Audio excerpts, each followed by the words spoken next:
कीर्ति से मैं बात कर लूंगा सिद्धू। तुम शादी की तैयारियां तो शुरू कर दो। ठीक है अंकल, मैं कीर्ति से मिलकर जाऊंगा।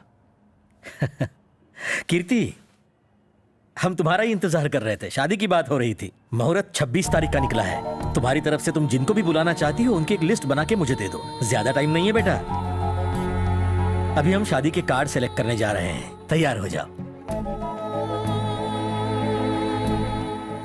सिद्धू, अगर हम कीर्ति को शादी की तैयारियों में ऐसे ही उलझाए रखेंगे तो उसे बाबू के बारे में सोचने का वक्त ही नहीं मिलेगा। लेटेस्ट डिजाइन है सर, बहुत सुंदर। प्राइस? ये एक कार्ड आपको पड़ेगा 500 रुपीज में। बाबू की पॉकेट मनी इस कार्ड के प्राइस से भी कम होगी। और मेरी बेटी से शादी के सपने। अच्छा है ना बेटा? बुटकी ने यहां क्यों बुलाया?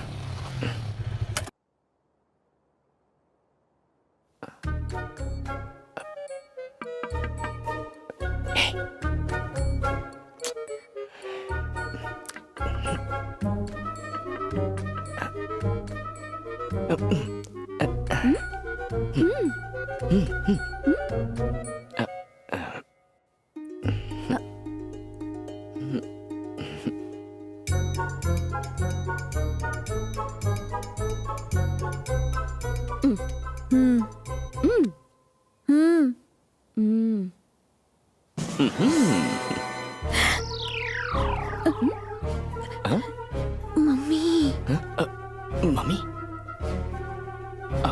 सॉरी,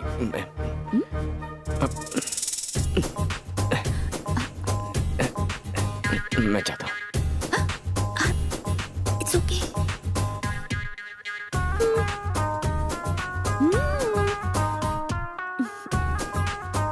क्या आदर्श माँ है, सुपर्ब। पैर जरा साइड कीजिए ना, थोड़ा सा। नहीं नहीं नहीं, आपका थोड़ा सा और। जय माता दी। किसी की नजर ना लगे।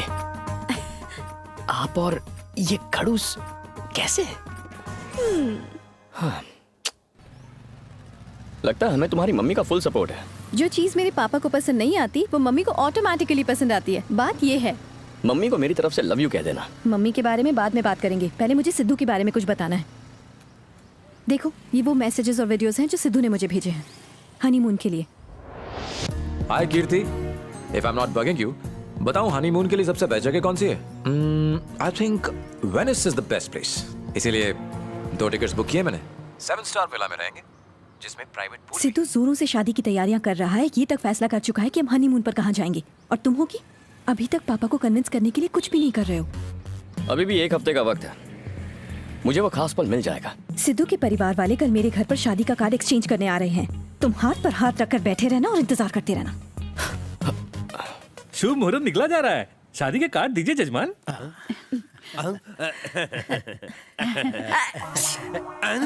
कर दिया सत्यानाश। सर्दी है। हाँ ठीक है, ठीक है। कोई बात नहीं। अदला बदली करो जल्दी।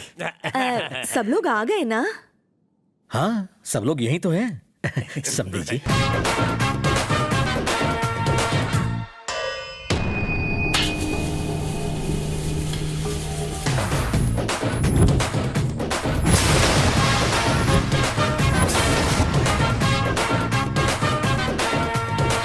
ये तुम लोगों ने क्या तमाशा लगा रखा है? शादी 26 को होगी, ये तय हो गया ना। एक फैमिली को कार्ड एक्सचेंज करने का मौका मिला तो दूसरों को भी मिलना चाहिए। What is this daddy? Satyanarayan समधी जी, मुहूर्त निकला जा रहा है, पत्रिका की लेन देन कर लें। कार्ड एक्सचेंज की। कर लेते हैं। कीर्ति की शादी का कार्ड है, खाना खाने जरूर आना। पापा, मेरे बेटे की भी शादी है, आपको गिफ्ट लेके आना है। अगर तुम नहीं आए तो भी मुझे चलेगा। एक्चुअली मत ही आना। अब क्या खाना खा के जाओगे? चलो ना। होने वाली बहू से बात तो करने दो। तू कुछ बोलेगा? ये लोग आपस में बात करने वाले हैं, हम भी बैठकर सुनते हैं ना। बात में दम है। चलो आसन ग्रहण करो। जगह बनाओ। लेफ्ट में, राइट में, सेंटर में। क्या कर रहे हो? ये सब क्या है? बैठिए ना। शुरू करें? चलो जाओ। हाँ तो बेटी, अब तुम क्या पढ़ रही हो? दिन में एमबीए की किताबें पढ़ती है और रात को मेरे भेजे एसएमएस पढ़ती है।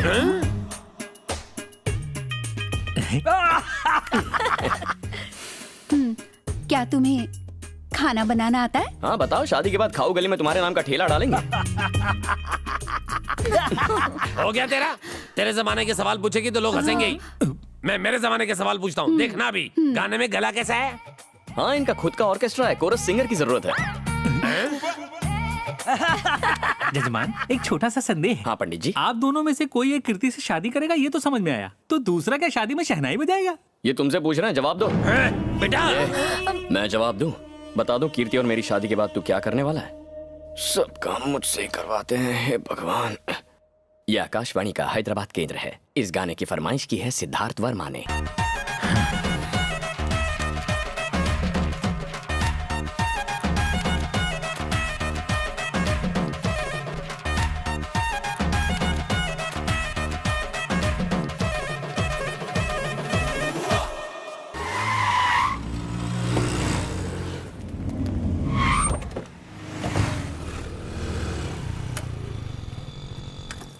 जा गाड़ी पार्क करके आ। वैले पार्किंग सिर्फ 4 पहियों के लिए होती है, 2 पहियों के लिए नहीं सर। 2 पहिए मेरे ले ले। अब हो गई ना 4 व्हीलर। अंदर चले पापा। 2+2 का हिसाब आ गया इसको। डन टडन। तुम यहाँ क्या कर रहे हो? हम जा रहे थे तब मेरे बेटे को जोर से सुसु आई, तो मैंने कहा शोरूम पास में ही है। साड़ी के शोरूम में कोई शौचालय ढूंढने आता है क्या बेटा? पापा शादी की शॉपिंग सर। हाँ, बेटी की शादी की। जमाई कहाँ है? ये रहा, इस एरिया का सब इंस्पेक्टर है।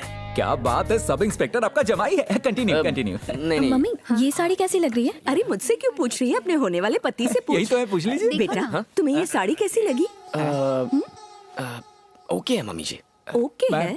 आपका जमाई कौन है ये है। और वो कौन है? मैं उस लड़के को नहीं जानती। बहुत कंफ्यूजन है सर।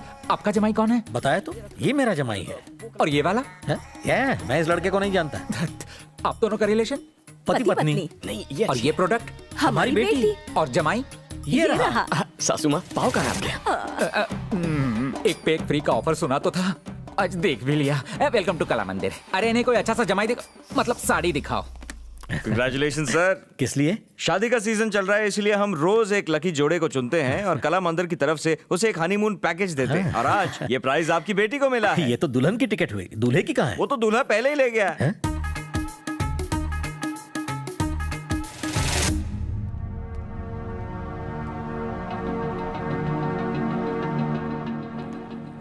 सिद्धू, कल शादी के कार्ड के एक्सचेंज के समय उसने तमाशा खड़ा किया था। मैंने कुछ नहीं कहा क्योंकि वहाँ सिर्फ हम लोग थे, पर आज साड़ी की दुकान में सबके सामने शर्मिंदा किया। अच्छा हुआ ज्यादा लोग नहीं थे, पर अगर संगीत में उसने कोई नाटक किया तो रिश्तेदारों के सामने नाक कट जाएगी। उसे इस बार रोकना ही होगा। सिद्धू, रूल्स का पालन करना है करो, रूल्स को तोड़ना है तोड़ो, बस वो वहाँ आने ना पाए। आज तक मैंने खुद को कंट्रोल किया है क्योंकि मैं नहीं चाहता था कि मेरा खराब इंप्रेशन पड़े। अब मैं दिखाता हूं कि एक पुलिस वाला क्या कर सकता है। आप संगीत की तैयारी कीजिए।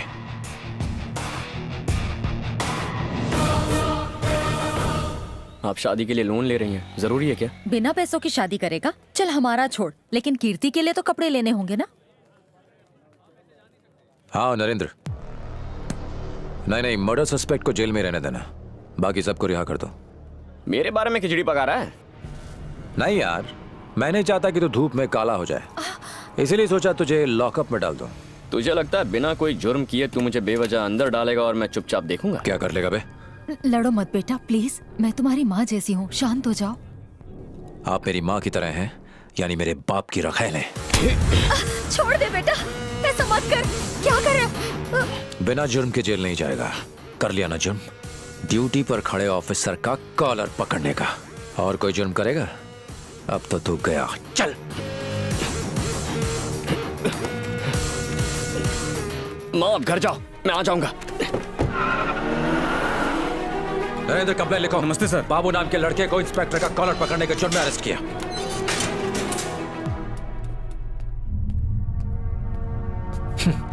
जैसा सोचा था वैसा ही हो रहा है। तुझे कीर्ति चाहिए ना? कसम से आज के बाद तुझे उसका चेहरा भी नहीं देखने दूंगा। कल रात 8 बजे हमारी शादी का संगीत है। मैं वहां हीरो की तरह नाचूंगा और तू यहां सलाखों के पीछे अपनी किस्मत को रोएगा। कैसा लगा मेरा प्लान? प्लान ये है तो मेरे घर के बाहर बैठे बापा मेरे कान में नया प्लान क्यों बता रहे हैं? हाँ, वो कह रहे हैं कि संगीत संध्या में सेलिब्रेशन करूंगा मैं और डिप्रेशन में यहाँ पड़े रहोगे तुम। अबे यहाँ से निकल के तो दिखा। कल 6 बजे संगीत संध्या में मैं हीरो की तरह एंट्री मारूंगा और तू स्टेशन में जीरो की तरह पड़ा रहेगा। बापा और कोई मैसेज है? बापा ने तो तेरा प्लान पहले से ही सेट करके रखा हुआ है। हे बाबू ने ग्रुप में मैसेज भेजा है, तूने देखा क्या? वो पुलिस स्टेशन में ए, ये किसे मैसेज कर रहा है? इसका फोन ले लो। ए फोन दे फोन दे फोन दे। संगीत संध्या में तमाशा खड़ा ना करूं, इसीलिए मुझे अंदर डालने की प्लानिंग करने वाले ससुर से जाके कह दे, इस बाबू को अंदर कर सके ऐसी सलाखें आज तक किसी ने बनाई नहीं है। क्या हुआ? आप पुलिस स्टेशन गए थे ना, बाबू नहीं आया? टेंशन क्यों ले रही हो? तुम अपने बेटे को नहीं जानती क्या? वैसे पुलिस स्टेशन जाते वक्त उसने तुमसे कुछ कहा था क्या? उसने कहा था वो आ जाएगा। उसने कहा है तो फंक्शन शुरू होने से पहले वो आ जाएगा। टेंशन मत लो, तुम भी लुंगी पहन लो, जाओ।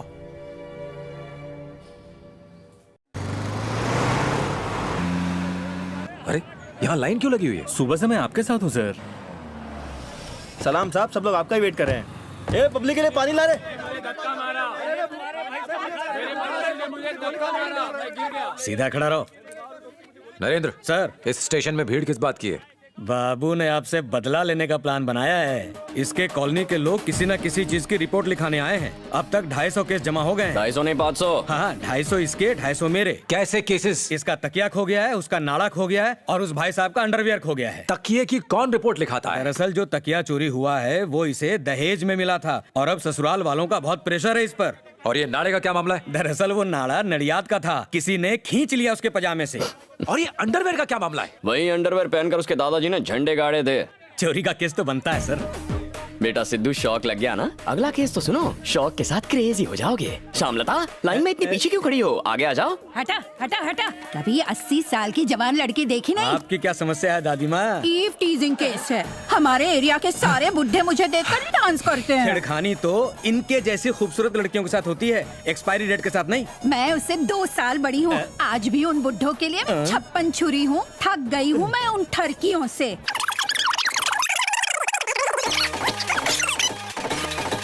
दादी माँ, मैं समझ गया आप पर क्या क्या बीती है। मैं लिखता हूँ। पैर कब्र में है लेकिन डेढ़ शानी है। हाँ सामू, रात को मिलते हैं। टाटा।